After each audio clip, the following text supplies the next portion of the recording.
Cavalcante. Sou especialista em auditoria e formada em gestão hospitalar. Vamos continuar falando sobre o melhor em casa, a segurança do hospital no conforto do seu lar. O objetivo é conhecer o cenário brasileiro dessa atenção domiciliar, conhecer o custeio direcionado para o programa Melhor em Casa. Veja que a evolução do porte populacional considerado para adesão dentro do cenário brasileiro mostra que eu tenho 767 municípios com equipes multiprofissionais de atenção domiciliar tipo 1.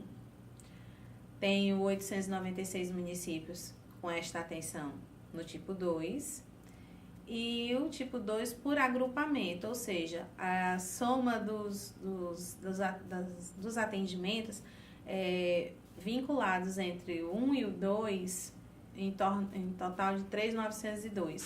Não necessariamente a soma do tipo 1 com o tipo 2, mas a adesão, quando ele chama agrupado, ele fala nos que estão autorizados, os municípios que estão autorizados, os municípios que aderiram e os municípios que aderiram, porém não estão executando as suas atividades, tá?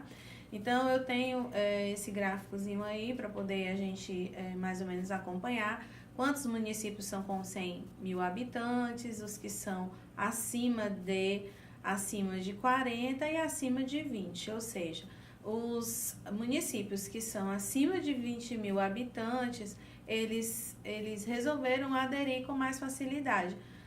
Acredita-se que possa ser devido ao fato de a unidade de saúde ser mais distante.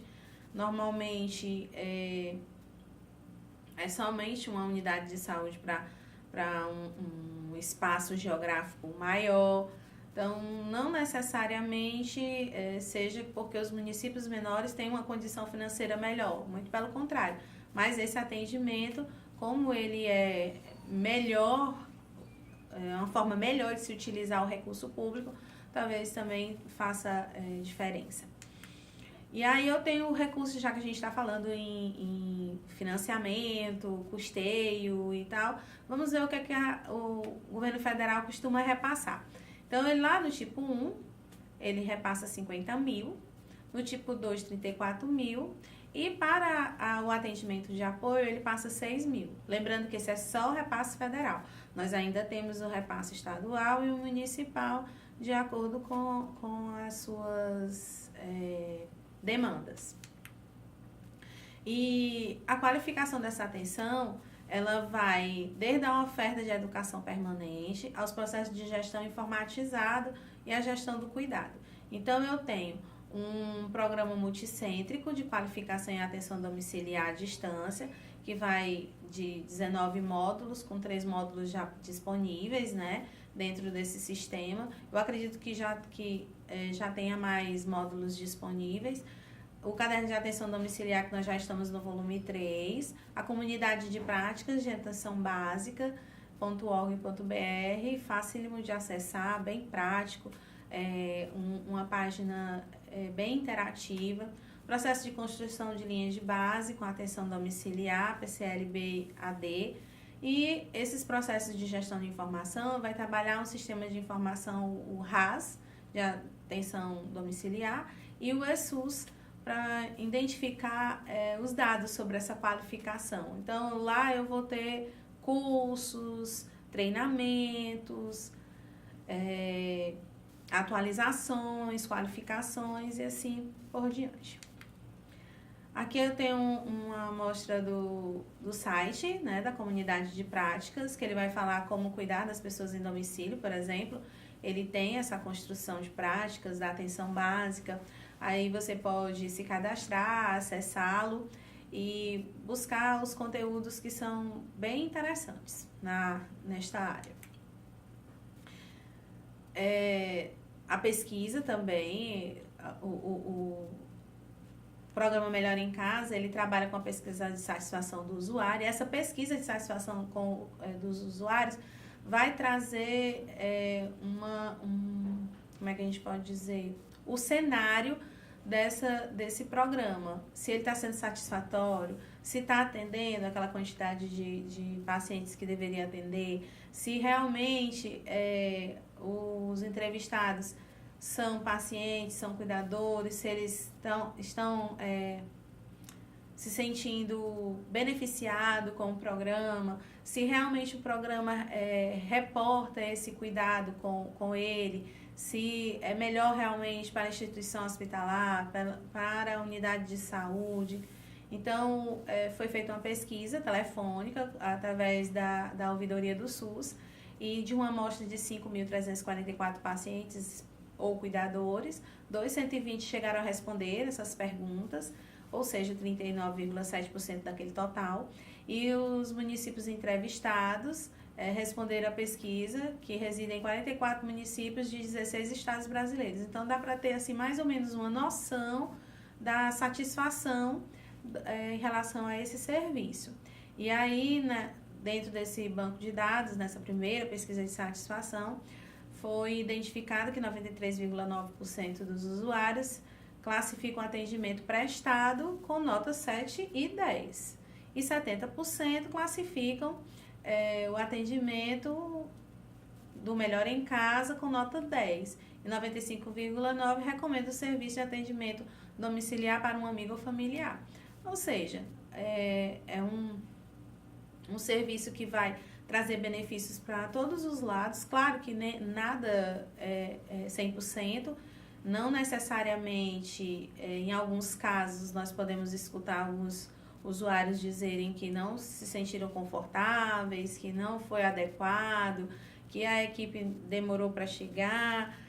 São coisas pontuais que podem ser resolvidas, minimizadas, mas no contexto geral está sendo muito satisfatório para o cliente. E aí eu tenho aqui a evolução da habilitação e implementação. Você pode ver que eu tenho hoje 136 municípios que aderiram, né? Então, eles já estão habilitados e já aderiram. E eu tenho mais 100 que estão em fase de implantação. Então, a tendência vai ser todos os municípios brasileiros aderirem ao Melhor em Casa. É uma ferramenta de gestão excelente. A situação da população brasileira cada dia mais envelhecendo, cada dia mais com problemas de saúde, são problemas que são crônicos, são necessários de atendimento hospitalar e muitas vezes o cliente fica afastado da unidade de saúde, não passa pela prevenção, pela promoção dessa saúde, chega lá na instituição hospitalar já adoecido, precisando de um atendimento mais especializado, saindo caro para o serviço público de saúde, coisa que poderia ter sido resolvida lá na unidade básica. Então, a cada vez mais essas estratégias de descentralização do doente de dentro do hospital está sendo bem vista, para que realmente o serviço público de saúde funcione de uma forma satisfatória. Nós podemos ver aqui, dentre esses municípios, quais as regiões que estão mais envolvidas. Aí nós podemos puxar aqui pela região Nordeste, que eu tenho 106 municípios que estão 106 da equipe multiprofissional de atenção domiciliar, já habilitados, 55 em fase de implantação. Eu tenho também o multiprofissional de apoio, também 57 habilitadas e 29 em fase de implantação. Bem, aqui eu tenho pelas regiões, aí nós podemos observar que o Sudeste tem a maior adesão e a quantidade maior de implementadas, de habilitadas, e as implementadas também são mais no Sudeste. A progressão de leitos com potencialmente deixaram de ser ocupados aumentou cada vez mais. Nós percebemos que não existem mais tantos leitos ocupados. Aqui eu tenho valores acumulativos, tá? De 2012 a 2013, foram os dados que o TAB disponibilizou. Então, eu tenho, esses valores são acumulativos de um ano para o outro. Então, eu posso dizer que estimativamente 128 mil leitos deixaram de ser ocupados desde o início desse programa. Então, eu tenho considerando que por equipe são atendidos 60 pacientes mês. Então, isso é um avanço considerável para um programa. O perfil de atendimento vem da origem dos usuários da atenção básica e a grande maioria vem da atenção básica, ou seja, era aquele cliente que era da atenção básica, ficou doente, foi para a unidade hospitalar, fez o seu tratamento, saiu melhorado e voltou para a atenção básica para ser atendido no seu domicílio. E os destinos dos usuários, aí você pode ver nesse gráfico abaixo, né? Se foi de internação, se chegou a óbito, se voltou para o atendimento ambulatorial. E aí só faz confirmar a nossa certeza, né? Enfim, que o programa Melhor em Casa traz esse benefício, esse atendimento domiciliar traz esse benefício para o paciente. Também tem a faixa etária dos usuários, então 69% são idosos acima de 60 anos. Nós estamos envelhecendo, a população brasileira está envelhecendo. Cada dia mais o jovem está mais envolto nas suas atividades, as pessoas têm pouco tempo para cuidar dos seus doentes, quem dirá sair e ficar parado dentro de um hospital. Então, o que se torna melhor? Trazer esse usuário para dentro de casa, cuidá-lo dentro de casa, conseguir um cuidador para ficar com ele, um membro da família, tem toda uma diferença. E aí a vida continuar, prosseguir com o seu idoso em casa. A maioria são mulheres, tá? Talvez porque a faixa etária das mulheres, as mulheres chegam à maioridade, tipo 70, 73, até 80 e alguns anos, e normalmente são mais as mulheres que envelhecem com mais condições de permanecer mais tempo na unidade de saúde do que os homens. Os homens normalmente adoecem e muito rápido chegam a óbito. Então, consequentemente, talvez seja por isso que são mais mulheres.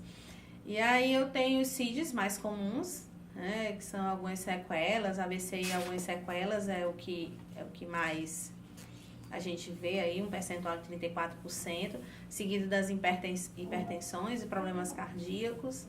Então, você pode ver que esse paciente é um paciente que necessita de cuidado, porém não é um cuidado extremamente hospitalar, né?